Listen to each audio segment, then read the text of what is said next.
Want to make some cards and tags of dreamy trees on a winter night? For the cards, start with some folded watercolor paper. I think the smoother the better for this project. Tape the edges with painter's tape if you want to have a border. Mine is about 1/4 of an inch. Then mix up some acrylic paint. Any dark color will work for this, but mine is a mix of blue with a touch of black in it. The most important thing is that it's dark enough to contrast with the white snow in the next step.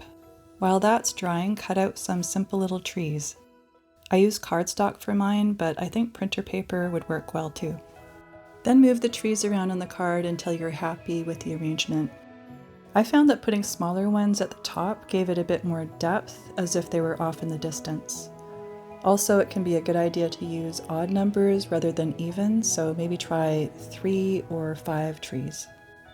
Once the trees are stuck down with a bit of painter's tape, I get some drawer liner and then put some paint on there and start dabbing on the snow. The only real trick is that it's important to make the dots quite dense around the edges of the trees so that the shape is really distinct. Then peel off the trees and any tape that's still stuck on there.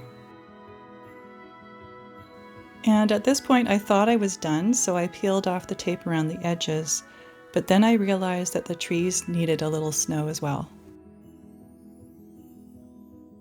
Here's a different composition that I did. I left a larger area at the bottom where you could write Merry Christmas if you like, or for mine, I mixed a little bit of blue into the white paint so that it showed up against the white paper, and then I painted on a bit of snow.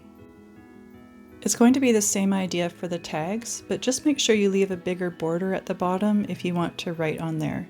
For the bottom one, I used the blue with a smidge of black again, and for the top one, I mixed a green by using cadmium yellow with a touch of black. If you have any questions, just let me know in the comments, and if you make these, I hope you have loads of fun doing it, and I hope you have a wonderful holiday season. Cheers!